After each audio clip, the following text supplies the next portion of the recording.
नवमौलूद बच्चों के बारे में 10 ऐसी बातें जो हर माँ को जानना जरूरी हैं।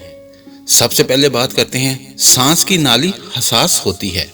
सांस की नाली में दूध का फंस जाना इसके लिए इंतहाई तशवीशनाक सूरत हाल हो सकती है। सांस की नाली में किसी चीज के फंस जाने की अलामत यह है कि बच्चे का सांस घुटने लगता है, मुसलसल खांसी शुरू हो जाती है।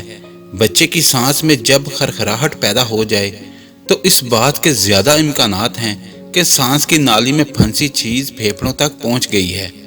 ऐसी सूरत हाल में हॉस्पिटल ले जाना बहुत जरूरी हो जाता है, जहां बच्चे का ब्रोनिक्स एस्पोकिक मुआयना किया जाता है।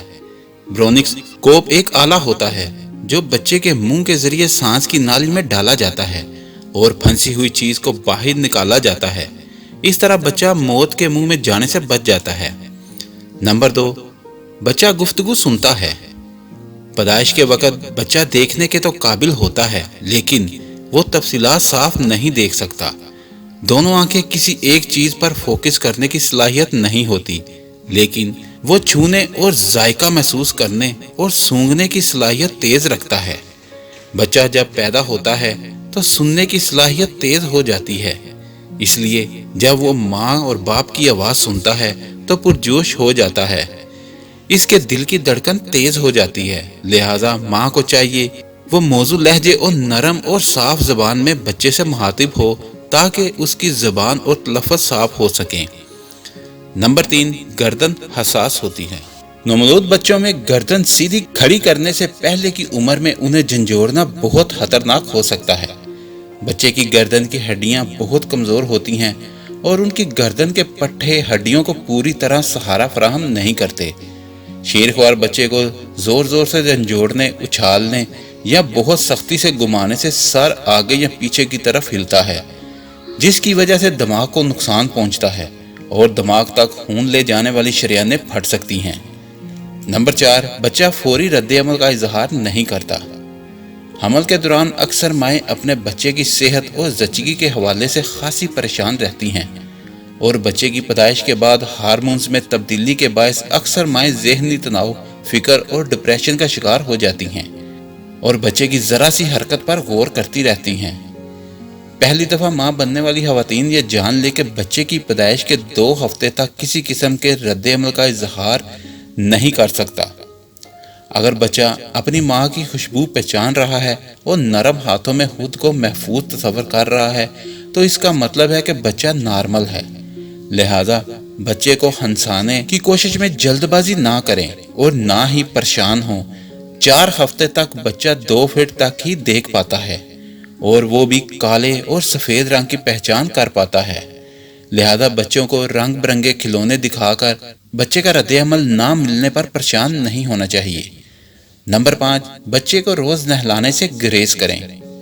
हमल से लेकर माँ बनने तक के अमल तक एक माँ को कई पेचीदगियों का सामना करना पड़ सकता है। एक माँ को कई औरतें मुख्तलिफ राय देकर परेशानी में मुब्तला कर देती हैं। मिसाल के तौर पर कोई कहता है कि बच्चे को रोज नहलाया जाए और माँ को भी रोज नहाना चाहिए।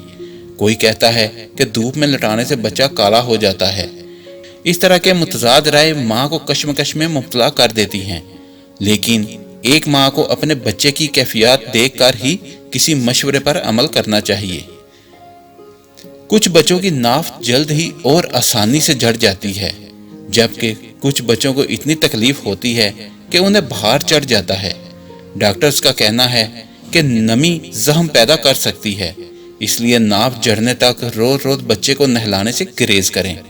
अगर नाफ जड़ने के फौरी बाद खून बह जाए तो परेशान ना हो, बल्कि साफ करके जैतून का तेल लगा दें। नंबर 6, बच्चे के लिए बेहतरीन ग़िज़ा माँ का दूध है। शीरख्वार बच्चे को हर 2 से 3 घंटे बाद खुराक की जरूरत होती है, लेकिन पहली दफा माँ बनने वाली खवातीन ये अंदाजा नहीं कर पाती कि उनके बच्चे का पेट भरा हुआ है या खाली।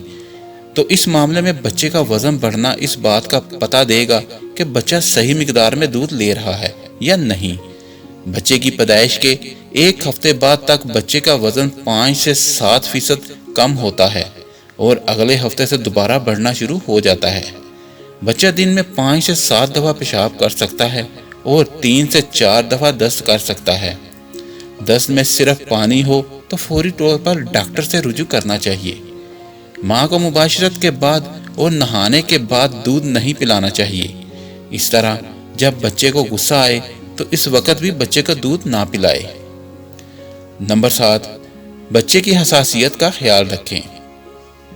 एक औरत को माँ बनने के बाद जिंदगी की दीगर सरगर्मियों में वापस मशगूल होने के लिए 6 माह का इंतजार करना चाहिए, ताकि बच्चे के जिस्म में थोड़ा ठहराव आ जाए और उसकी रोजाना की रूटीन बन जाए। बिला जरूरत बच्चे को हॉस्पिटल ना लेकर जाएं, जरासीम लग सकते हैं। इसी तरह शॉपिंग मॉल और गैर जरूरी तकरीबात में बच्चे को लेके ना फिरें। बच्चे की नाक, हाथ और होंठों को साफ रखते रहें ताकि जरासीम हमलावर ना हो सकें। घर के अफराद को पाबंद करें कि वो बच्चे के चेहरे पर प्यार ना करें। बीमार अफराद और पान छालियाँ खाने वाले अफराद बच्चे को मुंह पर प्यार ना करें। नंबर 8, बच्चे का रोना समझें। बच्चा रोकर ही अपनी हर जिद मनवाता है और बच्चे के रोने की कोई वजह जरूर होती है, जैसे पेट फूलना, कैं, दस्त, खांसी, सर्दी और जुकाम होना। बच्चे के रोने पर परेशान होने की बजाय रोने की वजह ढूंढनी चाहिए। बच्चा 2 सूरतों में सबसे ज्यादा रोता है, या तो उसका पेट खाली है और या उसके पेट में दर्द हो। नंबर 9, बच्चा ज्यादा सोता है। नवमौलूद बच्चा पूरे दिन में सिर्फ 4 घंटे तक ही जागता है। अगर आपका बच्चा ज्यादा सोना पसंद करता है तो उसे जगाकर हर 2 घंटे बाद दूध देना चाहिए। हो सकता है उसकी नींद इतनी ज्यादा हो कि उसे भूख का एहसास ना हो रहा हो। 3 घंटे बाद बच्चा 6 घंटे तक सुकून की नींद लेता है और फिर 3 घंटे तक जाग सकता है। इस दौरान आप बच्चे की दिन और रात की रूटीन बना सकते हैं। 3 महीने के बाद बच्चे को दिन में ज्यादा ना सोने दें, इस तरह वो रात में पुरसुकून हो सकेगा। नंबर 10, जिल्द खुश्क होना मसला नहीं। एक बच्चा 9 महीने तक माँ के पेट में पानी में होता है और फिर बाहर आकर उसकी जिल्द खुश्क हो जाती है, तो कोई मसला नहीं, लिहाजा किसी किस्म की क्रीम इस्तेमाल ना करें। अगर बच्चे की जिल्द पर इकनी हो तो डॉक्टर के मशवरे से कोई क्रीम लगाएं, वरना बगैर खुशबू का बेबी लोशन और जैतून का तेल लगाने से जिल्द नॉर्मल हो जाती है। अगर आपको हमारी वीडियो अच्छी लगी है तो इसको लाइक और शेयर करें और हमारे चैनल को सब्सक्राइब करना ना भूलिए। शुक्रिया।